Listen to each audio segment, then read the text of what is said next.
This is me today, financially stable, at peace, and running my own small business. But just a few years ago, my world looked completely different. This is the story of how I went from zero back to, well, here.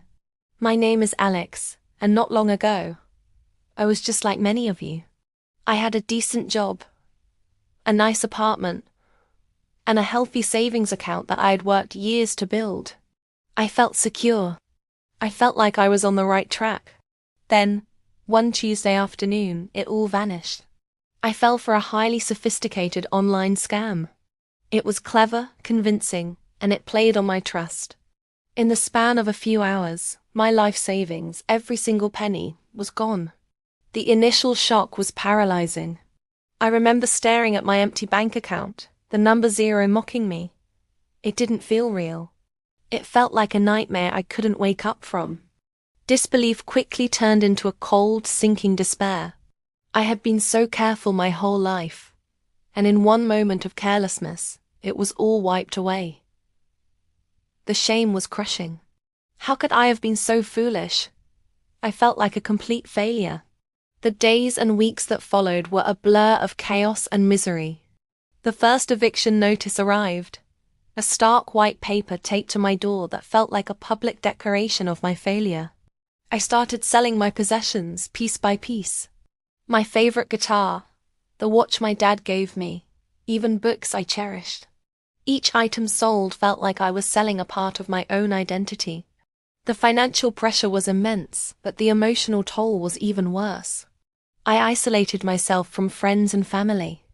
I was too ashamed to tell them what happened, to admit how badly I had messed up. I felt completely alone, trapped in a cycle of self-blame and regret. Every night, I'd lie awake, my mind racing, replaying the moment it all went wrong, asking myself, what if, 1,000 times. The weight of it all was suffocating. I hit rock bottom. I was sleeping on an old mattress on the floor of a tiny room I could barely afford, eating instant noodles for most meals. One night, sitting there in the dark, I just broke down. The tears wouldn't stop, but in that moment of complete and utter despair, something shifted. A tiny flicker of defiance sparked within me. I was tired of feeling like a victim. I was tired of letting the scammers win. I couldn't change what happened, but I could decide what happened next. I made a choice.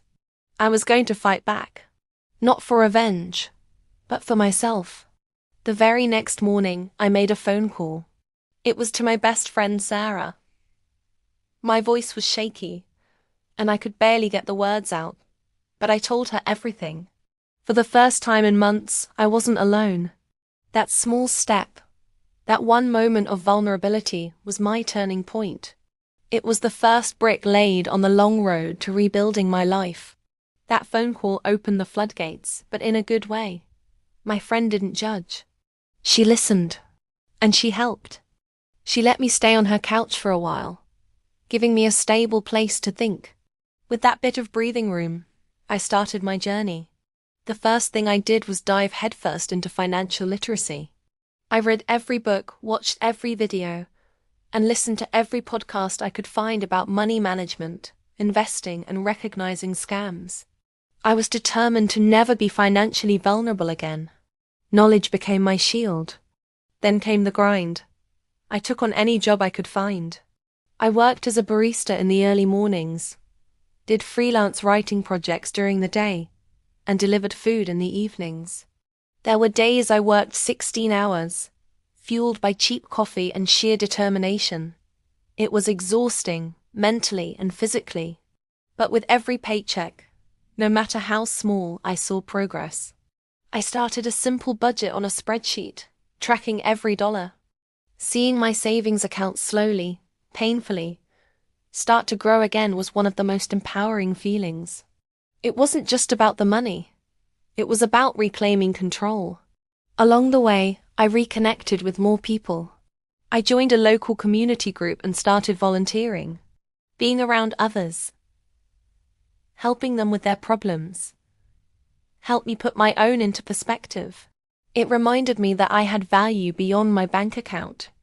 There were setbacks, of course. Unexpected bills, moments of doubt where I wanted to give up. But I would look at a picture of my old apartment, not with longing, but as a reminder of what I was fighting for. A life defined not by what I lost, but by what I was building. And that brings us to today. This is my hero moment. Though I don't really feel like a hero. I just feel like me again. I'm not a millionaire. I didn't win the lottery. The recovery wasn't a Hollywood movie montage that happened overnight. It was a slow, steady, and sometimes boring process of putting one foot in front of the other, day after day.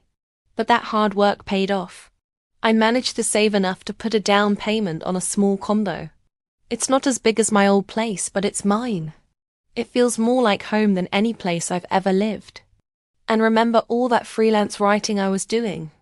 Well, I turned that side hustle into a small content creation business. I now help other small businesses tell their stories online. It's work I love, and it gives me the freedom and stability I craved. But the most important thing I've gained isn't financial. It's a sense of peace. I've forgiven myself for the mistake I made. I also started a small blog where I share my story and tips on financial safety, hoping to help others avoid the pain I went through. Helping people is now part of my life's purpose, a purpose born from my deepest failure. My hero moment isn't about being rich. It's about being whole again. So, what did I learn from all this?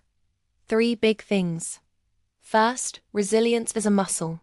The more you use it, the stronger it gets. You are so much stronger than you think, and your worst day doesn't have to define your whole life. Second, you don't have to go through hardship alone. The shame I felt kept me isolated, and that was the most dangerous part. Reaching out for help was the single most important step I took. Whether it's a friend, a family member, or a professional counselor, please talk to someone. Your mental health is just as important as your financial health. And finally, be vigilant. In our digital world, it's so important to be cautious. Always question things that seem too good to be true. Double check, triple check, and never, ever feel pressured to make a quick financial decision. If you're in a dark place right now, if you've been knocked down by life, please know this. It is not the end. It's a chapter.